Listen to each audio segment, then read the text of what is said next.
Hello दोस्तों, आज हम बात करने वाले हैं इंडिया की एक बहुत बड़ी नेचुरल रिसोर्सेज कंपनी के बारे में, वेदांता लिमिटेड। ये company metal, mining, oil and gas और पावर सेक्टर में काम करती है और इंडिया की इकोनॉमी में इसका काफ़ी बड़ा रोल है। लेकिन दोस्तों, रिसेंटली वेदांता न्यूज़ में काफ़ी ज़्यादा आई है क्योंकि कंपनी एक बहुत बड़ा डीमर्जर प्लान कर रही है जिसमें वेदांता को मल्टीपल कंपनीज में डिवाइड कर दिया जाएगा। इस वीडियो में हम डिटेल में समझेंगे वेदांता का बिजनेस मॉडल, कंपनी के लेटेस्ट न्यूज़, डीमर्जर का प्लान, डीमर्जर के बाद कौन सी कंपनी लिस्ट होगी और वेदांता और हिंदुस्तान जिंक के बीच में क्या रिलेशन है, और सबसे इंपॉर्टेंट पॉइंट, फ्यूचर इन्वेस्टर के लिए क्या अपॉर्चुनिटी हो सकती है। तो वीडियो को एंड तक जरूर देखिएगा। सबसे पहले समझते हैं कंपनी का basic profile. Vedanta limited India की लार्जेस्ट नेचुरल रिसोर्सेज कंपनी में से एक है। कंपनी की फाउंडिंग हुई थी 1979 में और इसे स्टार्ट किया था बिलियनर बिजनेसमैन अनिल अग्रवाल ने। वेदांता का हेडक्वार्टर मुंबई में है और कंपनी ग्लोबली ऑपरेट करती है। अगर हम एम्प्लॉय की बात करें तो वेदांता ग्रुप में 90,000 से भी ज़्यादा लोग काम करते हैं। कंपनी का मेन फोकस है नेचुरल रिसोर्सेज सेक्टर, जैसे aluminium, zinc, copper, oil and gas, iron ore और पावर जनरेशन। मतलब बेसिकली वेदांता वो रॉ मटेरियल प्रोड्यूस करती है जो इंडस्ट्रीज के लिए बहुत इंपॉर्टेंट होते हैं। इसलिए इंफ्रास्ट्रक्चर या मैन्युफैक्चरिंग ग्रो होती है तो वेदांता जैसे कंपनीज को भी बेनिफिट मिलता है। अब बात करते हैं वेदांता के डिफरेंट बिजनेसेस की। वेदांता एक डाइवर्सिफाइड कंपनी है जिसके मल्टीपल बिजनेस सेगमेंट है। सबसे बड़ा बिजनेस है एल्यूमिनियम। इंडिया में एल्यूमिनियम की डिमांड काफ़ी तेज़ी से बढ़ रही है, स्पेशली इलेक्ट्रिक व्हीकल, कंस्ट्रक्शन और रिन्यूएबल एनर्जी में।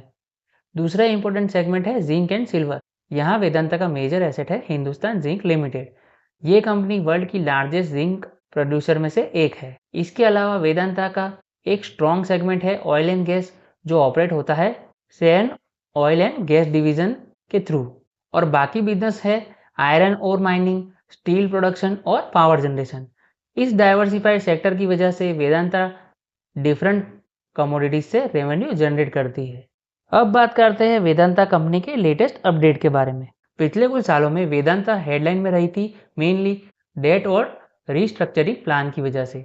कंपनी पर काफ़ी डेट था, इसलिए मैनेजमेंट ने मल्टीपल स्टेप्स लिए, जैसे एसेट रीस्ट्रक्चरिंग, स्टेक सेल और फंड रेजिंग।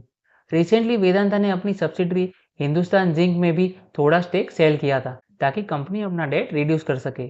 एक और इम्पोर्टेंट अपडेट ये है कि वेदांता का क्वार्टरली प्रॉफिट रिसेंट रिपोर्ट में काफ़ी स्ट्रॉन्ग रहा है।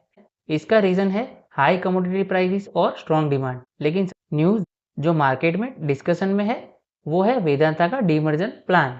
अब आते हैं इस वीडियो के मोस्ट इंपॉर्टेंट टॉपिक पर, वेदांता डीमर्जर।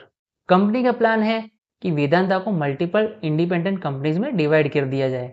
इसका मेन ऑब्जेक्टिव है बिजनेस स्ट्रक्चर को सिंप्लीफाई करना, इन्वेस्टर को क्लियर वैल्यूएशन देना और हर बिजनेस को इंडिपेंडेंटली ग्रो करने का मौका देना। अभी वेदांता एक लार्ज कॉन्ग्लोमेरेट है जिसमें मल्टीपल बिजनेसेस एक ही कंपनी के अंदर ऑपरेट होते हैं। इससे कभी कभी इन्वेस्टर को कंपनी की रियल वैल्यू समझने में प्रॉब्लम होती है। इसीलिए मैनेजमेंट का मानना है कि अगर बिजनेस सेपरेट हो जाए तो वैल्यू अनलॉक हो सकती है। यही स्ट्रेटेजी दुनिया की बहुत कंपनीज यूज करती है। अब सवाल ये है, डीमर्जर के बाद एग्जैक्टली होगा क्या? प्लान के अकॉर्डिंग वेदांता को मल्टीपल कंपनीज में डिवाइड कर दिया जाएगा। प्रपोज स्ट्रक्चर कुछ इस तरह से हो सकता है: Vedanta base metal, Vedanta aluminium, Vedanta oil and gas, Vedanta power और वेदांता आयरन एंड स्टील। मतलब हर सेक्टर की एक डेडिकेटेड कंपनी होगी और जो करंट शेयर होल्डर है वेदांता लिमिटेड के, उन्हें इन न्यू कंपनीज में भी शेयर मिल सकते हैं। अगर ये प्लान सक्सेसफुली इंप्लीमेंट हो जाता है तो मार्केट में मल्टीपल न्यू लिस्टेड कंपनीज आ सकती है। अब एक बहुत बड़ा इंपॉर्टेंट क्वेश्चन, वेदांता का रिलेशन हिंदुस्तान जिंक के साथ क्या है?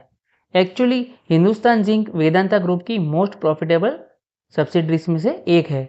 वेदांता के पास हिंदुस्तान जिंक में मेजोरिटी स्टेक है और इंटरेस्टिंग बात तो ये है कि हिंदुस्तान जिंक में गवर्नमेंट ऑफ इंडिया का भी सिग्निफिकेंट स्टेक है। जिंक और सिल्वर प्रोडक्शन में हिंदुस्तान जिंक ग्लोबल लेवल पर स्ट्रॉन्ग पोजीशन रखती है। इसलिए एनालिस्ट का मानना है कि वेदांता के वैल्यूएशन में हिंदुस्तान जिंक का भी रोल बहुत ज़्यादा बड़ा है।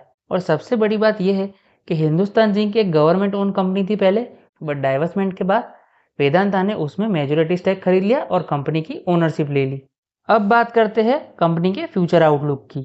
वेदांता की फ्यूचर को इम्पैक्ट करने वाले कुछ मेजर सेक्टर है। सबसे पहला सेक्टर है कमोडिटी प्राइसेस। क्योंकि वेदांता मेटल्स प्रोड्यूस करती है, इसलिए अगर एल्यूमिनियम और जिंक की डिमांड बढ़ती है तो कंपनी को बेनिफिट मिलता है। और दूसरा फैक्टर है डीमर्जर एग्जीक्यूशन। अगर डीमर्जर सक्सेसफुली इंप्लीमेंट हो जाता है तो इन्वेस्टर को अलग अलग बिजनेस में इन्वेस्ट करने का ऑप्शन मिलेगा। और तीसरा फैक्टर है डेट रिडक्शन स्ट्रेटजी। अगर वेदांता अपना डेट कंट्रोल में रख पाती है तो लॉन्ग टर्म में कंपनी का आउटलुक स्ट्रॉन्ग हो सकता है। ओवरऑल देखा जाए तो वेदांता लिमिटेड एक स्ट्रॉन्ग नेचुरल रिसोर्सेज कंपनी है, लेकिन इन्वेस्टर को हमेशा ध्यान रखना चाहिए कि कमोडिटी प्राइसेस साइक्लिकल होते हैं और उनका परफॉर्मेंस ग्लोबल डिमांड पर डिपेंड करता है। इसलिए इन्वेस्टमेंट डिसीजन लेने से पहले प्रॉपर रिसर्च जरूरी है। तो दोस्तों, ये वीडियो सिर्फ एजुकेशनल पर्पज के लिए है। मैं सेबी रजिस्टर्ड इन्वेस्टमेंट एडवाइजर नहीं हूँ। शेयर मार्केट में इन्वेस्टमेंट रिस्क के सब्जेक्ट होते हैं। कोई भी इन्वेस्टमेंट डिसीजन लेने से पहले अपनी रिसर्च खुद करें या अपने फाइनेंशियल एडवाइजर से सलाह जरूर लें। तो चलिए दोस्तों, आज के इस वीडियो में इतना ही। अगर आपको वीडियो अच्छा लगा हो तो वीडियो को लाइक करें और शेयर समाचार को सब्सक्राइब करना ना भूलें। मिलते हैं नेक्स्ट वीडियो में, तब तक के लिए स्टे इन्वेस्टिंग।